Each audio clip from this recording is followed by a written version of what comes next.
Marine reacts to 10 craziest military training exercises. Let's go ahead. Go. Exercises.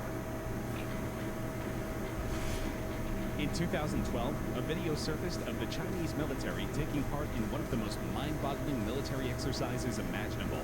The video, which was leaked from state CCTV, shows a group of People's Army soldiers testing fate with a live grenade. But why? Why? It's not like when you throw it, you're going to be saying like, here, it's ready, throw it. You got to have a lot of confidence on that fuse time too, to be able to do that. Only imagine that it's the ultimate test of a soldier's ability to cope under pressure. In the video, no one is injured. No, it has nothing to do with pressure. It's just stupid. Honestly, man. It is designed to turn the merely tough into the super tough. The Royal Marines' much-feared mud run is the toughest Ugh. 32-week training course. Just fucking looking at it, dude, it looks miserable. And with logs? Why even the strongest recruits dread it. Exhausted, demoralized, and covered in foul-smelling sludge from head to toe, these Royal Marine recruits hope one day to wear the coveted green beret, marking them out as Looks like it'd be very mentally taxing. men need to call upon reserves, both And it might just be frustrating because you're probably like slipping all over the place, I would assume. through the grueling ordeal. And then all that fucking mud getting on you really starts to weigh you down. Royal Marines Commando Training Center in Limestone, Devon, said the mud run is about instilling a Royal Marine state of mind. The U.S. Navy SEALs put this to the test in a very palpable way. They do this through surf torture, also called cold water conditioning. The water temperatures usually hover around 65 degrees Fahrenheit and never go above 68 degrees Fahrenheit. From there, trainees may be ordered to do some calisthenics or run a mile and a half down the beach in their wet clothes and boots. Then back into the surf. Many drills also require that teams carry their rubber boots over their heads as they run from one task to another. Even if the water is 90 degrees, report Dude, especially that first fucking week that I hear that you just have to do to get in. 6 degrees. The hours Fucking Hell Week. resolve of all those involved. Ugh. The superior officers who is I won't lie. I'm gonna tell you right now, I would not be able to make it. I'd probably say fuck it the Russian about halfway through, at best. touch, so it should come as no surprise that their counterterrorism operations training is really tough. But just how tough is borderline insane? Russia's Federal Security Service, called the FSB, and successor to the KGB, shoots their agents center mass to give them confidence in a terrorist-controlled situation where bullets might be flying by their heads. The trainees Wait, what? absorb a few rounds before firing shots back at the target. In a video, the man in front of the target is Andre, an FSB operator who doesn't flinch as 3 rounds zing. Yo, I don't care if you got the strongest fucking flak in the world. That thing, you're gonna at least feel like the pressure. And this again is just, it's stupid. Now you're just wasting fucking equipment. By his head. They are forced to stand motionless, and then they wait for someone to casually walk past them, but then suddenly draw a pistol and shoot them repeatedly in the chest. After taking these hits, they are to return fire, and they have to aim just inches away from the attacker's unprotected face. In a second drill, the trainee is given multiple cardboard targets to shoot, but while he does so, he is pushed and shoved by trainers who yell in his ear, while guns fire immediately adjacent to his ears. These are all supposed to simulate distractions on the battlefield and enhance the trainee's focus in stressful situations. I mean, I guess, yeah, I can definitely see that. Cobra Gold is one of the I mean, you know, risky, dude. multinational exercises. It's also the one where U.S. troops drink Cobra blood. The exercise includes events such as an amphibious assault demonstration, landmine destruction, and a combined arms live-fire exercise. Then, of course, there is one of the most iconic aspects of the Cobra Gold jungle survival training, drinking Cobra blood.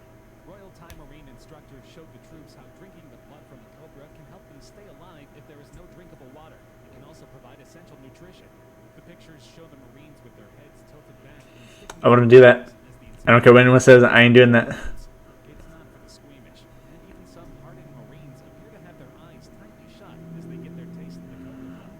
In contrast, others seem Bro, that thing's gotta have diseases or some shit, man. According to Marines who have taken part in exercises in the past, the cobra blood tastes fishy. Why do he have bandages on his fingers, huh? I wonder why. Belarus is not known for its human rights or its progressive politics. They're to undergo an obstacle course that is covered in flames. Nicknamed the Fire Walk, this exercise requires the soldiers to complete a 10K run with occasional bits of fire interspersed across the course. Sometimes they will need to walk through the fire, and other times they need to scale walls covered in flames. Especially Let me turn down up the volume a little bit. forces are undoubtedly an imposing unit. Belarus's ruling party has been accused of using its special forces to assassinate opposition leaders. Taiwan's Marine Corps' Road to Heaven is the final stage of a grueling 10-week amphibious training program. In order to become frogmen, candidates must crawl 164 feet over jagged, porous coral rocks in a But why? The Road to Heaven starts with a hard fall from standing to planking position. The fall looks to be tough on the elbows, but immediately after, the recruits begin to crawl through the sharp rocks on the points of their knees. But why? Why, bro? The training simulates a landing on a rocky beach, but it appears to function mainly as a test in which the trainees must will themselves to conquer pain. The path has 10 stopping points, and at each one, the recruits must stop and perform an exercise. As they make their way, instructors pour salt water on them to exacerbate the pain of their open wounds. Friends and family of the trainees are encouraged to attend in order to make the soldiers more self-conscious. At the end of the long, rough road, they finally earn their place among the most elite soldiers in Taiwan. Damn. Back in 2012, 2 videos surfaced on the internet. The first showed Chinese soldiers breaking bricks with their heads for training. I never understood this. Like, why are you going to be breaking bricks? The chances of you trying to close a distance is very slim when someone's got a gun. I'm just going to say that. Similarly, Just saying that. the South Korean army breaking concrete with their heads. Many believe I don't care what anyone says. That is bullshit. Fucking concrete? Yeah, okay. Hey, it's just me. You know, it's just me. merely to show the strength of the People's Liberation Army.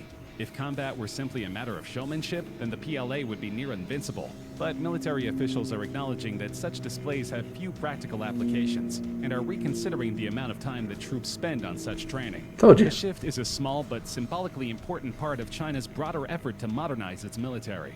Going to war isn't a performance, Zhang Aijun, commander of a special operations brigade in Beijing, told PLA Daily, the official newspaper of the Chinese military. Troops training must... They say it isn't a performance, but yet they're trying to show off by breaking bricks. Stick close to the realities of combat and pay special attention to the urgent need to strengthen fighting skills. This is why the Chinese army discontinued the practice in 2014. Martial arts performances are a trademark, PLA Daily said of the brigade, which it did not identify in detail. For many years, they relied on these skills to display their abilities and win much praise. However, do these stunts have a practical use on the battlefield? Not in my opinion. Not in my opinion. Sorry, I had to say and it. South Korean soldiers took part in an impressive cold weather training drill in 2017. More than 400 soldiers took part in the drill. 200 South Koreans and 220 U.S. troops normally stationed on the Japanese island of Okinawa. Unforgiving, said Captain Thomas Rigby, 33, of Company A, 1st Battalion, 8th Marines. The company commander... Bro, fuck anything with snow, man. Marines use the harsh locale to focus on cold weather squad tactics and decision-making skills. Israeli army is compulsory for all young Israeli citizens in good health. So recruits should hope that they are not forced into a controversial program in which they are forced to jump from the tops of skyscrapers and rappel down the buildings. The idea is to prepare the soldiers for the impact of a bomb on a building so that they can get citizens out of the flaming structure safely. New recruits will be prepared to defend the Tel Aviv skyline. Well, they didn't really show like what they go through. We saw here what they said about North Korea, and then throwing the fucking hot potato, which is it's stupid. I mean, I'm sorry, it is though. I mean, I don't see any practical training that this could have. We saw it through the mud run. This just looks like it would suck. Doable, but fuck, man. They said they're in there for 45 minutes, dude. I mean, I couldn't even imagine what would be going through someone's head at that time. Cold water training definitely fucking sucks, especially just being cold in general and still having to do shit. Russia's thing with shooting people in the chest, I understand they're badasses, bro, don't get me wrong, but I think this is a little too much, taking it to the extreme. I mean, one misplaced shot, now you just shot your buddy, and now he's fucked, now he's out, and all that money that went in that dude to train him, he's done. And I mean, it looks very good. It looks like it could be really great training. I just feel like at least you would want more, some form of body armor on the legs, just in case. Maybe the groin. Maybe some side sappies that I didn't really see them have any, you know, just to kind of be a little on the safer side. We saw with the Cobra Blood, it wasn't really necessarily an exercise. It was just more the class in general. I mean, fuck, I wouldn't drink Cobra Blood. It just doesn't seem sanitary. I'm pretty sure I'm gonna have to get tested. Belarus's a firewalk. It didn't seem that intense. It just seems like there's gonna be a lot of smoke, so definitely be hard to breathe, which I guess is good, you know. I mean, because it's just gonna be hectic if you are actually in combat. You know, road to heaven, man. I did not understand that. I can see that they're just trying to see if you'll break, I guess. I could see like it being very mentally challenging, physically challenging as well. But I mean, I don't know. I'm kind of on the fence with this one. I can see why it would be not necessarily practical in physical terms. I mean, besides maybe like being able to sustain pain for durations of time.